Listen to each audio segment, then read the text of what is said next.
From the studios of Farm Journal Broadcast, this is AgDay.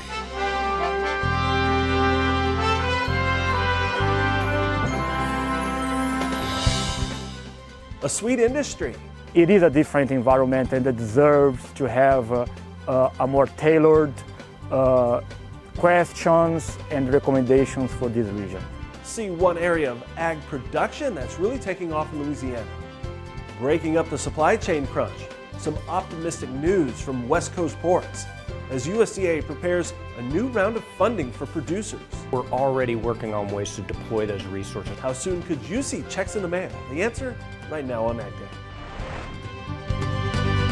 Good morning, I'm Clinton Griffiths. Many farmers may soon be eligible for another round of funding. AgDay has learned that USDA will soon announce another round of climate-smart ag projects to receive funding. Secretary of Ag Tom Vilsack mentioning those projects during the recent 2022 United Nations Climate Change Conference. AgDay's Michelle Rook joins us with a preview. Clinton, the agency is also announcing a second phase of the disaster and pandemic assistance programs. Now, the biggest change, it will be a revenue-based program and help producers not eligible for the initial programs. We talked to officials to get details. The first round of Climate Smart Ag funding awarded $2.8 billion to 70 projects. These are projects for historically underserved producers, smaller producers, efforts to get smaller farmers, more innovative approaches together. So that's coming out soon. Bonnie says the programs will reward farmers who are early adopters and already have some of the climate smart practices in place. And there was also $20 billion of conservation funding in the Inflation Reduction Act signed into law in August. We're going to take some public input on it, but we're already working on ways to deploy those resources. Our hope is early in the new year to be able to start to get those programs out to the state to be able to deploy those to farmers. USDA also just announced additional disaster assistance with Phase 2 of the Emergency Relief Program. It's revenue-based, targeting crops not eligible under ERP1. It will look at the revenue impact of climate-related disasters. For the years in question, 2020, 2021, and ERP Phase 2 is going to pay based on that number, the difference between a typical year and the impacted year. Ducheneau says it was announced alongside the Pandemic Assistance Revenue Program. It's also going to be a revenue-based approach, which will let producers choose either 2018, 2019, and measure the impact on their revenue for 2020 because of the pandemic. So far, USDA has paid out $7.1 billion for ERP1 and ELRP for livestock. Ducheneau also tells AgDay the agency is working to address the concerns red flagged by the Government Accountability Office regarding payments USDA made to ineligible producers in the initial pandemic assistance program. All right, thanks, Michelle. An update on a quadruple homicide that happened at an Oklahoma marijuana farm. Police now have a suspect in custody.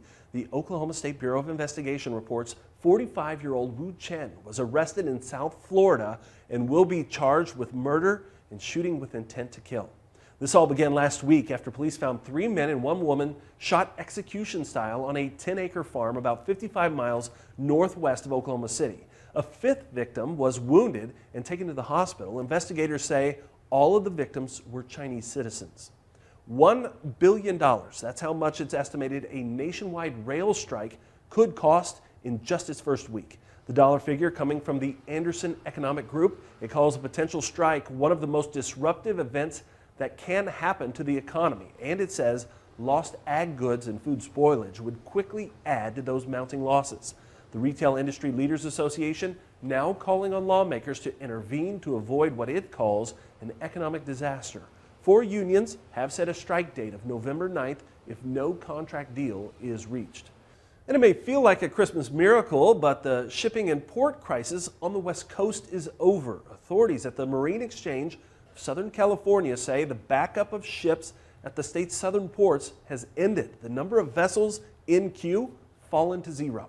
At one point last January, it was as high as 109 ships waiting to port. Now this ends 2 years of backlogs and one of the most visible signs of the supply chain turmoil during the pandemic. A newly proposed bill would require meat packers to kick in for disasters impacting livestock producers and have a disaster plan for catastrophes like that pandemic. The proposal comes from New Jersey Democrat Senator Cory Booker. Pro-Farmers Washington insider Jim Wiesmeyer says the bill is likely to go nowhere in the House and could face plenty of hurdles in the Senate. The winter wheat crop is in the ground now, but it could really use some moisture to help it out. Meteorologist Matt Yurosavik joins us. And Matt, any good news for farmers in the plains there? That's right, Clinton, and we want to start off by taking a look at the root zone. Areas that have planted that winter wheat need some moisture now, and right now still extremely dry, especially really from the southern Rockies all the way up into the Dakotas, needing some moisture, and they may get some here over the next few weeks as we turn into a more very active pattern, especially heading into December. But other areas that are dry remain to be the Pacific Northwest, parts of California, and then the East Coast, extremely dry as well, something that we're going to be seeing some of that moisture move eastward as we head through this week. But temperatures are going to be a little bit higher in the east, really across the south, the Gulf Coast, and then up into the Great Lakes and the Mid-Atlantic states this week. Then back in the west, and that's where we're going to be looking at rain and mountain snow and much cooler temperatures, even all the way down into California. And you can see that right there, more precipitation back in the northwest, as well as the center part of the country, even all the way into the Great Lakes and the Ohio Valley. Staying dry, though, across Texas and Oklahoma, even parts of New Mexico. Extremely dry heading through this week. We're going to take another look at that winter forecast here in just a little bit. Yields in the Fields on AgDay is brought to you by Micro Essentials from Mosaic, the science of more. Discover our proven products. Text yields to 31313. Bill from Iowa giving us an update on yields in the fields, and he says it was a very dry year for him, but he says he saw over 200 bushels to the acre on some of his better soils, adding it was much better than he expected. I'll have more on your forecast coming up. A farmer held for nearly a year in a Ukrainian jail enjoyed his first Thanksgiving at home last week. You may remember the story of North Dakota farmer Kurt Groshands. In January, we reported he was being detained in Ukraine, accused in a murder-for-hire scheme. Now, it's reported Groshands moved to Ukraine in 2017 to explore his family heritage and to invest in the country's agro-industrial sector. Groshands denied all of the charges against him. He returned to the U.S. last month. Details about his release have not been made public, but he called it a horrible ordeal. Now, last week, Republican Senator Kevin Cramer of North Dakota shared these photos saying he had lunch with Groshands and his family. Senator Cramer saying Groshands was wrongfully detained. Harvest is all but over here, but what about South America's crop as planting is underway? We get an update next in analysis. And later, Machinery Pete on the equipment market as year-end buying heats up. And how would you like to see these really cool gifts under the Christmas tree? Sign up now to enter the Case IH Holiday Giveaway. Each winner will get a Case IH prize pack. One lucky winner will be drawn each day from Monday, December 19th through Friday, December 23rd. We'll announce those winners right here on AgDay. Then the grand prize winner will be announced on U.S. Farm Report on Christmas Eve and will receive a Farmall C pedal tractor. To enter, head to the website on your screen, caseihholidaygiveaway.com.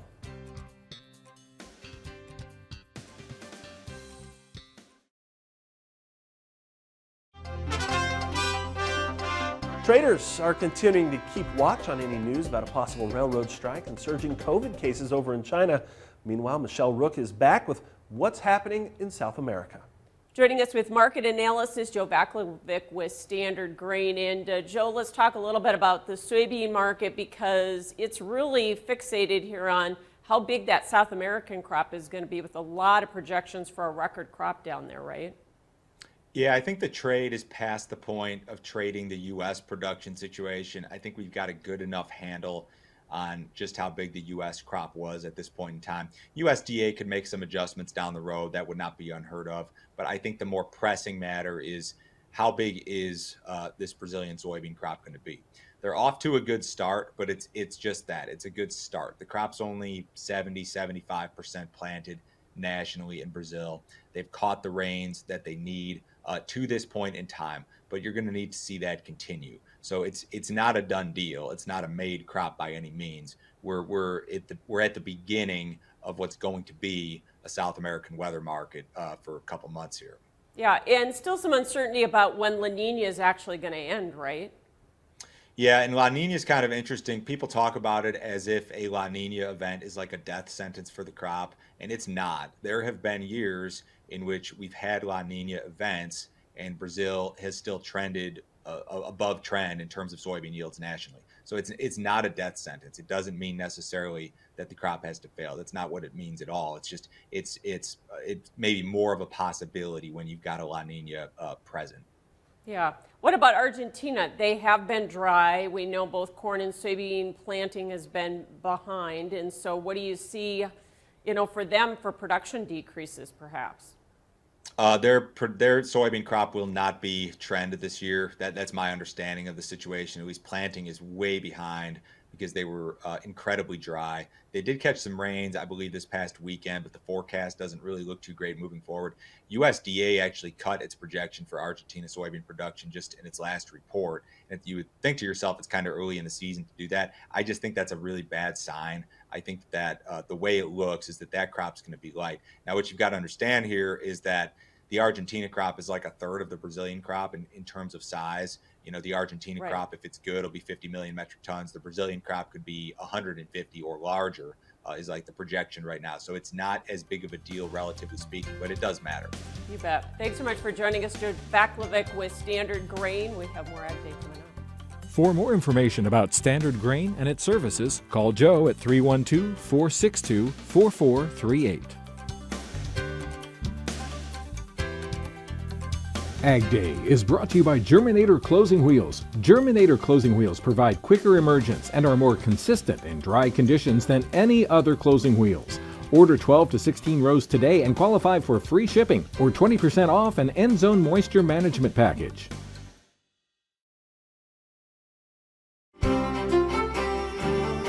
Meteorologist Matt Yurosavik joining us here. And Matt, now that we have Thanksgiving behind us, we're starting to look forward toward winter. I guess the question is, what do we expect this year? What patterns are you watching to see what we can kind of forecast ahead? Right, and we talked about this about a month and a half ago, and we were forecasting a La Nina to continue, and it looks like that's going to be the case. So let's take a look at our winter forecast. And taking a look here at our La Nina pattern. We're starting back in the central Pacific, and you can see the cooler waters here of the Pacific. This is where all that very cool air is going to start to kind of influence our pattern, and that's where everything begins. But past this, we've got some warmer waters, warmer air, especially up to the north. Right there is the islands of Hawaii, so that's very far out into the Pacific that we're talking. But farther north you go, starts to influence our pattern and our jet stream. We've got two jet streams, the Pacific jet stream to the south and the polar jet stream to the north. The polar jet stream is the one that's going to bring our storm systems in,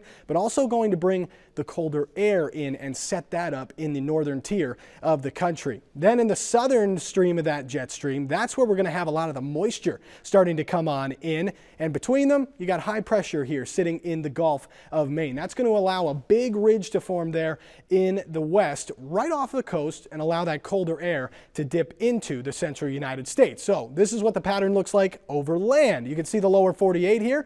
Colder across the Pacific Northwest. Really the northern tier is that jet stream dipping well to the south. Snowier across the Great Lakes, Ohio Valley, northeast. That's typical with a La Nina. Colder air up here to the north. Rain and mountain snow back in the Pacific Northwest. Even northern California could see some of that depending on the position of that jet stream. Then below that, it's going to be much warmer and drier as well. So here's what this winter forecast looks like. December, January, and February. Warmer in the east along the Gulf Coast and back in the west. Much colder though up to the north and near normal temperatures right there in the center part of the country. But then here is the forecasted winter precipitation. This could be rain or snow, but still above normal here, right where we would expect it. Midwest to the Great Lakes, Ohio Valley, mid-south, below normal though, much below normal, down towards the south and back into the southwest, and obviously we'll continue to track that here as we head deeper into the winter season. That's a look around the country. Now let's take a look at the weather where you live. Quincy, Indiana, sunny and cool, a high near 48 degrees. Heading to Hays, Kansas, mostly sunny and mild, high in the lower 50s with a few clouds. And then Hanford, California, a chance for showers, a high around 60 degrees. Giving the gift of used equipment continues to be a challenge. Machinery Pete discusses that next And later, the sweet success of the sugarcane industry in Louisiana. We'll see how researchers are working to ensure its future in the country. The NRCS Conservation Stewardship Program cost shares more than 150 practices on farms and ranches. Visit your local service center or farmers.gov today.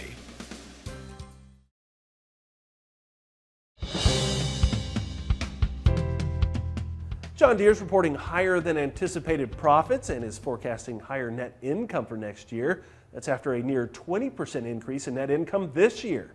The company reporting more than $2.25 billion in fourth quarter profits, or $7.44 a share. Leaders say higher prices for grain and soybeans helped as farmers stepped up their buys of new equipment and parts. For the next fiscal year, it's expecting net income of up to $8.5 billion and anticipates higher sales will continue. CEO John May saying supply chain issues that impacted performance earlier are starting to lift. And it's not just new equipment flying out of dealerships, but used equipment is still hot as well. As Machinery Pete says, Thanksgiving week was a wild one for used tractors. Well, folks, I hope you had a great Turkey Day. Now, from my chair, I tell you what, the week leading up to Thanksgiving was a continuation, just wild action on the auction market, particularly on used tractors, pre-def, pre-tier 4, just incredible.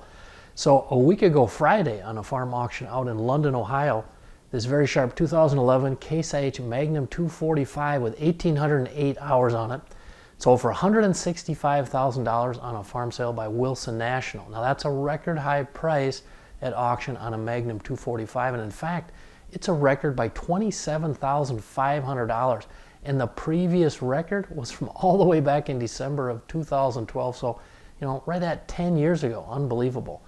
Now the next day, a week ago Saturday, on a farm auction in Cleghorn, Iowa, this 2010 Magnum 215, again pre-def, pre-tier 4, this one had 3,352 hours on it, and it sold for $148,000. Same story, record high auction price and a record by $21,500, just smashing the previous record. And if we're on the topic of records and data, folks, check this out. The 4 highest auction prices ever on Magnum 215s, they've all come since April. Just incredible. Here's a look at the list. And actually, if we loop back to Magnum 245, same story there. 3 of the 6 highest auction prices have come since February. If you fed your sweet tooth last week, you'll be interested in our next story. We'll see how researchers are helping expand the sugarcane belt in Louisiana next. Got equipment to sell privately but tired of scams and hassles? Visit MachineryPete.com and click Sell Mine. MachineryPete.com, the simple and secure way to buy and sell equipment online.